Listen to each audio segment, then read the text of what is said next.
হাফেজ শব্দের বাংলা অর্থ কি? হেফাজতকারী বা মুখস্থকারী। আলেম শব্দের বাংলা অর্থ কি? জ্ঞানী বা বিদ্বান। মাওলানা শব্দের বাংলা অর্থ কি? ধর্মীয় নেতা বা অভিভাবক। মুফতি শব্দের বাংলা অর্থ কি? ধর্মীয় আইন বিশেষজ্ঞ। শয়তান সবচেয়ে বেশি কাকে ভয় পেতেন? হযরত উমর রাদিয়াল্লাহু। হাদিসে কাকে সর্বশ্রেষ্ঠ মানুষ বলা হয়েছে? যে কোরআন শেখে ও অন্যকে শেখায়। সালাতের পর কি পড়লে গুনাহ মাফ হয়? আস্তাগফিরুল্লাহ। হযরত মুহাম্মদ সাল্লাল্লাহু আলাইহি ওয়াসাল্লামের সাথে সর্বপ্রথম কোন প্রাণী কথা বলেছিল?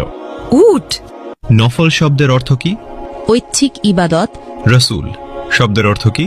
আল্লাহর প্রেরিত দূত। নবী শব্দের অর্থ কি? ওহীপ্রাপ্ত বার্তাবাহক। হালাল শব্দের অর্থ কি? বৈধ বা অনুমোদিত। হারাম শব্দের অর্থ কি? নিষিদ্ধ কাজ। স্বামীর নাম ধরে ডাকলে অমঙ্গল হবে। ইসলামে কথাটি বিধান কি? ছোট শিরক। খাবার খাওয়ার সময় সালাম দেওয়ার বিধান কি? জায়েজ। স্বামীর পায়ের নিচে স্ত্রীর বেহেশত, এটি কোন ধরনের হাদিস? জাল হাদিস। ইসলামে বিয়েতে উকিল বাপ রাখার বিধান কি? হারাম। হযরত শব্দের অর্থ কি? মহামান্য, সম্মানিত। মুহাম্মদ শব্দের অর্থ কি? প্রশংসনীয়। কিয়ামত শব্দের অর্থ কি? মহাবিচারের দিন। জন্ম শব্দের অর্থ কি? আগমন। মৃত্যু শব্দের অর্থ কি? সমাধি। জিন কিসের তৈরি? ধোয়াবিহীন আগুন। মানুষ কিসের তৈরি? মাটির। ফেরেশতাগণ কিসের তৈরি? নূর। পশু পাখি কিসের তৈরি? পানি ও মাটি। শয়তান কিসের তৈরি? ধোয়াবিহীন আগুন। মিকাইলের দায়িত্ব কি? রিজিক ও বৃষ্টি। ইসরাফিলের দায়িত্ব কি?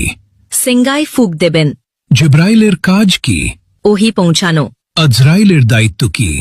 মৃত্যু দেওয়া। কিয়ামতের দিন সিঙ্গায় কয়বার ফুঁক দেওয়া হবে? 2 বার। হযরত সুলাইমান আলাইহিসসালামের কতজন সন্তান ছিল? 1 জন। হযরত দাউদ আলাইহিসসালামের কতজন সন্তান ছিল?